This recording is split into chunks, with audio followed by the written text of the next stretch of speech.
In the heart of Paris stands one of the most iconic landmarks on Earth, the Eiffel Tower, a symbol of love, art, and human brilliance. But in 1925, something unbelievable happened. A man, not a government official, not a billionaire, sold the Eiffel Tower. Not once, but twice. This is the story of Victor Lustig, the man who fooled an entire nation. This video is for educational and documentary purposes only.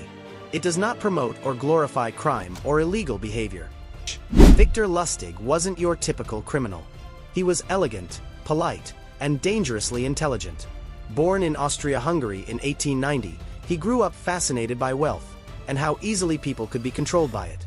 By his 20s, Lustig was already a master of deception, running small scams across Europe. He dressed like a gentleman, spoke 5 languages, and could blend into any crowd. He didn't steal with guns. He stole with charm. In 1925, Paris was alive, cafes buzzing, fortunes rising after World War I. One afternoon, Lustig was reading the newspaper when something caught his eye. An article mentioned that the Eiffel Tower, built in 1889, was rusting and in desperate need of repairs. Some Parisians even said it was ugly and should be torn down. That's when Victor Lustig had an idea so bold, it almost sounded insane. What if he could convince people that the French government wanted to sell the Eiffel Tower for scrap metal? Crazy, yes. But if anyone could make it believable, it was Victor Lustig. He forged official government documents, created a fake identity, Deputy Director General of the Ministry of Posts and Telegraphs, printed fake letters with the government seal, and sent out secret invitations to 6 of the biggest metal dealers in Paris. The meeting, held at one of the most luxurious hotels in the city, Hotel de Crillon. When the businessmen arrived, Lustig greeted them with charm and confidence. He spoke about the confidential decision to dismantle the Eiffel Tower, claiming it was too costly to maintain. He warned that public outrage must be avoided, so the deal had to remain strictly secret.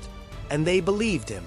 After all, the Eiffel Tower was originally meant to be temporary, and Lustig looked every bit the powerful official. To make it even more convincing, he hired a private car to take them to the tower itself, giving them a full tour, discussing logistics, pretending to assess the value of the metal. Every detail made the illusion stronger. After the tour, he told them to submit their bids privately.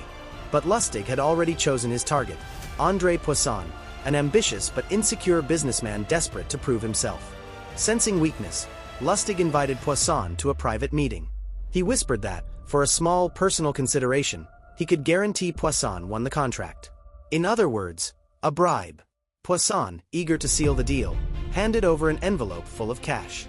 And just like that, Lustig vanished from Paris, gone with all the money. Days later, Poisson tried to contact the government to finalize the sale. Only then did he realize the horrible truth. He had been conned. But the embarrassment was too great. He couldn't admit that he'd fallen for such a ridiculous scheme.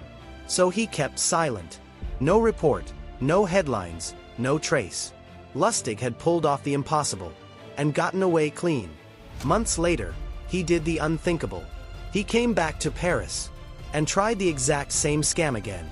This time, one of the potential buyers grew suspicious and alerted the police.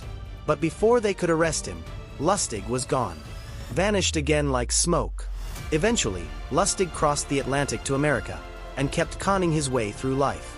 He forged money, tricked businessmen, and even scammed one of the most dangerous gangsters in history, Al Capone, and somehow walked away alive. But every legend meets an end. In 1935, the U.S. Secret Service finally caught Victor Lustig for counterfeiting. When they searched his room, they found a handwritten guide titled Rules for Con Men. The first rule said, "Be patient, be polite, and never look suspicious." He was sentenced to 20 years in prison and later died at Alcatraz, the island of no escape. Even there, he never showed regret. He would often laugh and tell guards stories about his crimes, especially the time he sold the Eiffel Tower, twice. To this day, no one knows how much money he really made. But one thing is certain. Victor Lustig didn't just steal money. He stole belief. He proved that confidence and presentation can be more powerful than truth. So the next time someone seems too perfect, too convincing, or too charming to be real, remember the man who sold the Eiffel Tower twice. If you love true crime and unbelievable history, hit that subscribe button and stay tuned for more amazing stories like this.